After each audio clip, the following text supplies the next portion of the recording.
welcome to all of you. This is Sugandh Chaudhary and today we will do our part second of the chapter Lost Spring written by Anish Chand. आज हम इसका part second discuss करेंगे. हमारा जो part first है उसमें हम already Sahib जो कि एक छोटा सा बहुत ज्यादा पुअर सा चाइल्ड होता है उसके बारे में एंड ऑथर के बारे में हम डिस्कस कर चुके हैं कि जो हमारा जिससे थीम था समटाइम्स आई फाइंड रुपए इन द गार्बेज, ये हमारा पॉवर्टी के ऊपर बेस्ड था एंड इसका जो इसके जो टाइटल ही है जिसे लोस्ट चाइल्डहुड और लोस्ट स्प्रिंग इस चीज के बारे में. सो आज हम हमारा पार्ट सेकंड डिस्कस करेंगे जो कि चाइल्ड लेबर के बारे में है. चाइल्ड लेबर के बारे में जो यहाँ पे एक जो हमारा सेंट्रल कैरेक्टर है वो मुकेश है जो कि एक मिल में काम करता है. सो यहाँ पे हम उस चीज के बारे में डिस्कस करेंगे. So let's do line to line explanation of the chapter. And it begins with I want to drive a car, कि मुझे अपनी गाड़ी को ड्राइव करना है. Mukesh insisted on being his own master. Mukesh अपना खुद का मास्टर बनना चाहता था. I will be a motor mechanic he announce. उसने बोला कि मैं एक मोटर मैकेनिक बनूंगा. Do you know anything about cars, मैंने उससे पूछा क्या तुम्हें कुछ भी पता है कार्स के बारे में. I will learn to drive a car, मैं गाड़ी चलाना सीखूंगा. He answers looking straight into my eyes, मेरी आईज में बिल्कुल सीधा देखते हुए उसने बोला कि मैं सीख लूंगा वो. His dream looms like a mirage amidst the streets that fill his town Firozabad famous for its bangles. कि जो उसका ड्रीम है वो ऐसे लगता है कि मिराज की तरह. मिराज का मतलब क्या होता है, जैसे अगर बहुत ज्यादा गर्मी होती है तो हम रोड पे चल रहे होते हैं तो हमें ऐसे लगता है कि शायद आगे पानी है. वो एक तरह से मतलब एक वो चीज जो कि है ही नहीं, जो एग्जिस्ट ही नहीं करती. तो उसका सपना एक वैसे ही दिख रहा था क्योंकि वो एक धूल से भरी हुई गलियों में, जो कि उसका टाउन था फिरोजाबाद जो कि बैंगल्स के लिए फेमस था, वहां पे वो गाड़ी चलाना चाहता था. Every other family in Firozabad is engaged in making bangles. हर दूसरा परिवार फिरोजाबाद में बैंगल्स बनाने के में फेमस था, मतलब वो यही काम करता था. It is the centre of India's glass blowing industry where families have spent generations working around furnaces, welding glass, making bangles for all the women in the land it seems. India का सबसे ज्यादा glass को मतलब चमकाने वाला एक industry थी glass की, बैंगल्स की, जहाँ पे पूरी की पूरी जनरेशन्स अपनी चीजें स्पेंड करती थी.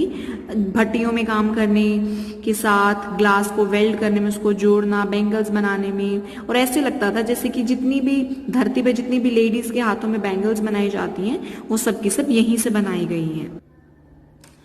Mukesh family is among them. Mukesh की जो फैमिली थी वो भी इनमें से ही एक थी. None of them know that it is illegal for children like him to work in the glass furnaces. उनमें से किसी को नहीं पता था कि ये मतलब कानून दैट इज इलीगल है, ये बच्चों के लिए काम करना, एक तरह से ग्लासेस की भट्टियों में काम करना जहाँ पे बहुत ज्यादा हाई टेम्परेचर है. In dingy cells without air and light. Dingy cells का मतलब कि एक तरह से गंदी कोठरियों में जहाँ पे हवा नहीं है, लाइट नहीं है, एंड अगर वहाँ पे लो को जैसे जबरदस्ती वहाँ पे लेके आया जाए, अगर वहाँ पे लो को अप्लाई किया कर दिया जाए, could get him and all those 20,000 children out of the hot furnaces, कि वहां से भट्टियों में से करीबन 20,000 बच्चों को बाहर निकाला जाएगा. Where they slog their daylight hours often losing the brightness of their eyes. जहां पे वो एक तरह से बहुत ज्यादा काम करते हैं दिन और रात, जिसकी वजह से उनकी जो आईज की जो ब्राइटनेस है वो जल्दी गुम कर देते हैं या फिर जल्दी उन्हें दिखना कम हो जाता है. Mukesh eyes beam as he volunteers to take me home which he proudly says is being rebuild.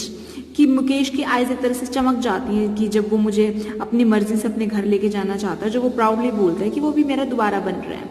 We walk down stinking lanes choked with garbage, past homes that remain hovels with crumbling walls, wobbly doors, no windows, crowded with families of humans and animals coexisting in a primal state.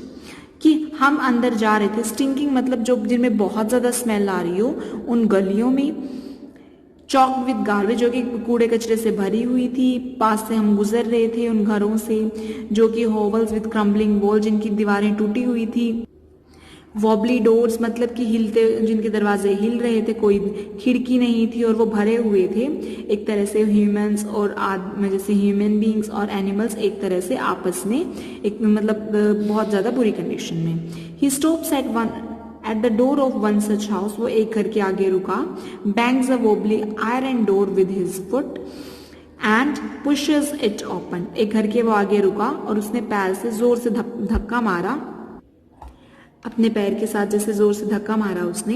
Bangs मतलब होता है बहुत ज्यादा एक loud, sudden loud noise, बहुत ज्यादा शोर करता हुआ एक दरवाजा जो कि वो भी टूटा हुआ था। एंड पुशेस इट ओपन, और उसे खोलने की कोशिश की। We enter a half built shack, और अब हम अंदर पहुंच गए जैसे कोई चीज आधी जो बनी हुई हो। In one part of it thatched with the dead grass, it is firewood stove over which sits a large vessel of sizzling spinach leaves.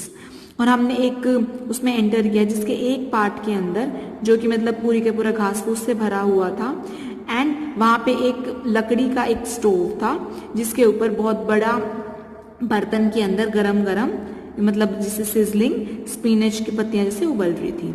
On the ground in large aluminium platter are more chopped vegetables, and जैसे जमीन के ऊपर एक बड़ी सी platter का मतलब होता है थाली रखी हुई थी जहां पे कटी हुई वेजिटेबल्स रखी हुई थी।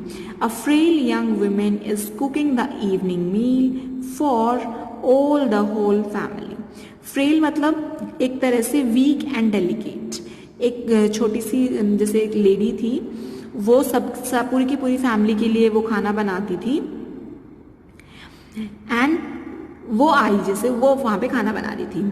Through eyes filled with smoke she smile, उसकी आंखों में धुआं भरा हुआ था, उसने स्माइल किया। She is wife of Mukesh elder brother, not much older in years, she has begun to command respect as a bahu, कि वो उसके मुकेश के बड़े भाई की बहू थी। वो इतनी ज्यादा एज में बड़ी नहीं थी, लेकिन उसने मतलब एक तरह से बहू की तरह उसे रिस्पेक्ट किया जाता था। बहू मतलब एक जो पूरे डॉटर इन लॉ होती है घर की, एंड ऑलरेडी इंचार्ज, जो कि 3 आदमियों की इंचार्ज थी, उसके हस्बैंड की, मुकेश की और उनके फादर की। When the older man enters, she gently withdraws behind the broken wall and brings her veil closer to her face. जब भी जैसे उसके जो ससुर थे वो आते, जब उनके सबसे मतलब बड़ा जो ओल्डर मैन था वो एंटर करता, तो वो अपने आप को हल्का सा पीछे छुपा लेती जो टूटी हुई दीवार के, एंड अपने दुपट्टे को थोड़ा सा और ज्यादा मतलब पास में लेके आती, जैसे कि एज कस्टम डिमांड, जैसे कि सभ्यता वगैरह बोलती है, daughter in laws must veil their faces before male elders, जो कि घर के बड़े जो पुरुष होते हैं उनके सामने उन्हें अपना फेस कवर करके रखना चाहिए। In this case, the elder is an impoverished bangle maker. And इस केस के अंदर यहाँ पे जो सबसे बड़ा मैन था वो क्या था, वो एक बैंगल बनाने वाला था, एक तरह से चूड़ियां बनाने वाला था।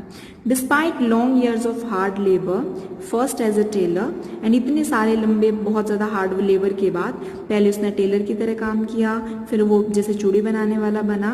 ही has failed to renovate a house, send his 2 sons to school, फिर भी वो फेल हुआ अपने घर को दोबारा बनाने में और अपने बच्चों को स्कूल ले जाने में, स्कूल भेजने में। All he has managed to do is teach him what he knows, सिर्फ और सिर्फ वो यही बता सका कि जो उसे आता था, एंड कि उसे आता था सिर्फ the art of making bangles, चूड़ियां बनाने की कला। इट इज हिज कर्म, हिज डेस्टिनी, ये उसका कर्म है, ये उसका भाग्य है। सिज मुकेश, मुकेश भूल गया। Grandmother, who has watched her husband go with the dust from polishing the glass of bangles. ऐसा मुकेश की दादी बोलती थी, तो मुकेश उन्हें बताता है जिसने अपने हस्बैंड को देखा है उनकी आंखों में धूल मिट्टी की वजह से अपनी आंखों को खराब करते हुए, क्योंकि वो जैसे बैंगल्स की जो पॉलिश करते हैं। And can a God given lineage ever be broken, lineage का मतलब होता है direct decent from N ancestor, की जो अब चीज अपने पूर्वजों से जो चीज मिली हुई हो।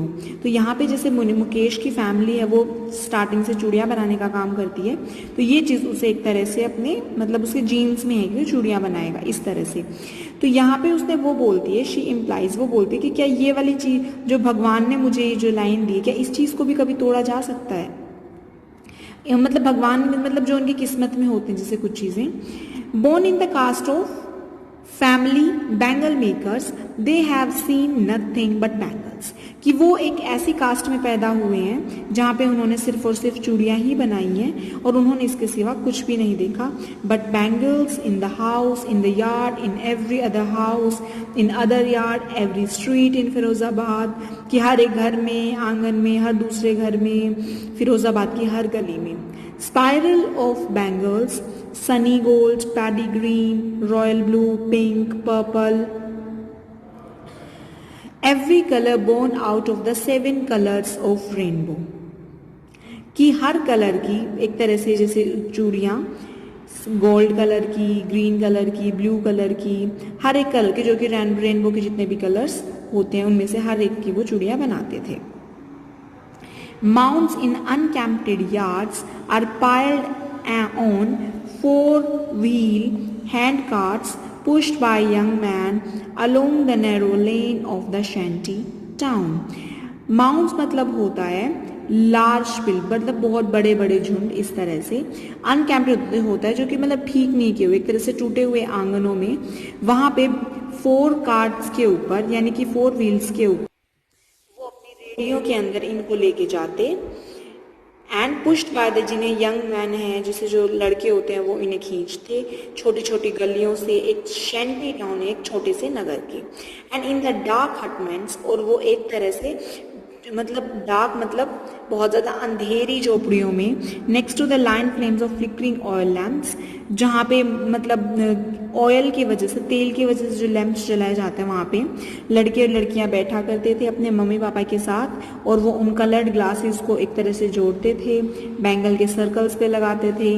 सो their eyes are more adjusted to the dark than to the light outside, तो उनकी आईज भी ऐसी होगी थी कि वो डार्क में ज़्यादा कंफर्टेबल फील करते थे बजाय कि मतलब थोड़ा सा रोशनी के।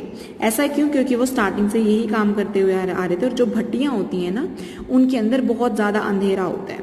That is why they often end losing their eyesight before they become adult, और इसी वजह से इससे पहले कि वो एडल्ट हों उससे पहले की जो उनकी आई साइट है वो बहुत ज़्यादा कमज़ोर हो जाती थी। Savita, a young girl in a drab pink dress, Savita एक मतलब छोटी सी बच्ची जिसने एक गंदी सी पिंक कलर की ड्रेस डाली हुई थी, sits alongside an elderly women, वो एक बड़ी सी एज की वीमेन के साथ में बैठी हुई थी, सोल्जरिंग पीसेस ऑफ ग्लासेस, और वो उनको एक तरह से जोड़ रही थी। As her hands move mechanically like the tongs of a machine, और उसके हाथ ऐसे चल रहे थे जैसे कोई मशीन काम कर रही है। I wonder if she knows the sanctity of the bangles she helps me, कि वो जिस चीज़ को हेल्प कर रही है उस जिन चीज़ों को बनाने में, क्या उसे इन चीज़ों की सैंटिटी होता है पवित्रता, कि क्या उसे इन चीज़ों की पवित्रता के बारे में पता है। इट सिम्बोलाइजेस एन इंडियन वीमेन सुहाग, जो ये चूड़ियाँ होती हैं ये इंडियन भारतीय जो वीमेन होती हैं उनके सुहाग को रिप्रेजेंट करती हैं। ऑस्पिशियसनेस, मैरिज, एक तरह से ये शादीशुदा होने की पहचान होती है। It will dawn on her suddenly one day, और ये एक दिन उसको जैसे कि रियलाइज हो जाएगा, डॉन ऑन मतलब उसे रियलाइज हो जाएगा एक दिन अचानक से। When her head is draped her rests with a red veil, her hands dyed red with henna and red bangles rolled onto her wrist, कि जब एक दिन उसके सिर के ऊपर उसे रेड कलर से दुपट्टे से उसे उड़ाया जाएगा, उसके हाथों को मेहंदी के साथ रेड किया जाएगा, और जो रेड कलर की बैंगल्स हैं वो उसकी कलाइयों में पहनाई जाएंगी। She will then become a bride, और वो उस दिन दुल्हन बन जाएगी। Like the old women beside her who became one many years ago, इस तरह से जो बूढ़ी औरत है वो बहुत साल पहले बनी थी एक दुल्हन। She still has bangles on her wrist, उसके पास अभी भी बैंगल्स उसके हाथों में, but no light in her eyes, लेकिन उसकी आंखों में कोई भी लाइट नहीं है।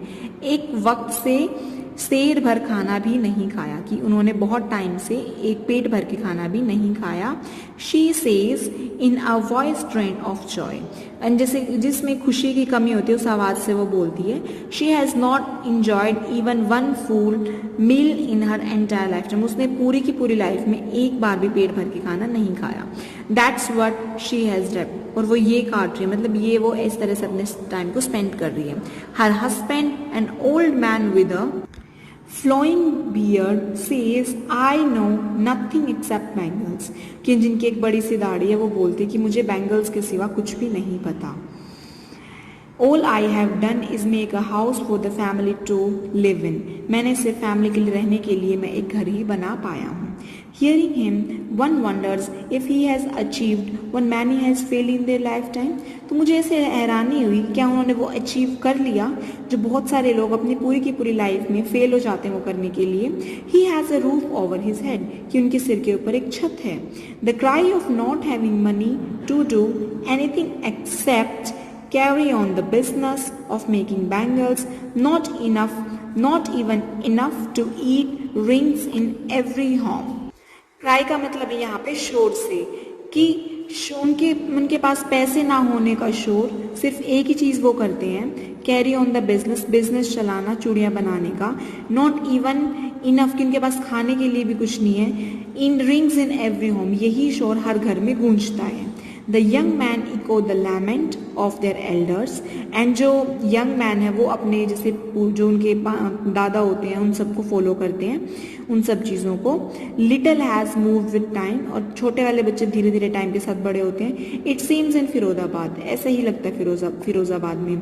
Years of mind numbing toil have killed all initiative and the ability to dream.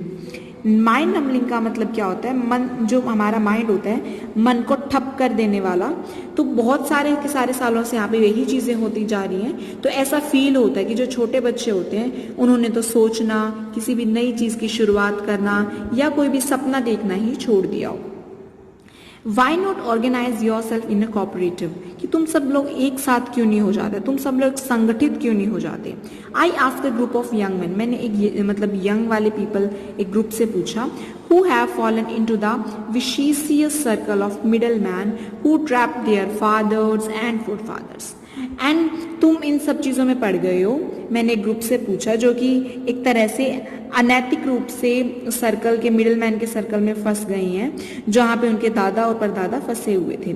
Even if we get organise we are the ones who will be hold up by the police, कि अगर हम organise भी हो जाएं, अगर हम संगठित भी हो जाएं, तो हम वो लोग हैं जो कि खींच कर पुलिस हमें ले जाएगी। Beaten and drag to jail for doing something illegal, और वो हमें जेल में डाल देगी कि हमने कुछ अकानून अपराध किया है। दे से, उन्होंने कहा, there is no leader among them, no one who could help them see things differently. वहां पे कोई भी एक बच्चा नहीं है जो कि एक अलग तरह से चीजें देख सके, उनमें से कोई लीडर नहीं है या फिर कोई भी चीज जो उनकी हेल्प कर सके। Their fathers are as tired as they are, कि उनके पापा भी इतने ही थके हुए हैं जितने कि वो। They talk endlessly in a spiral that moves from poverty to apathy to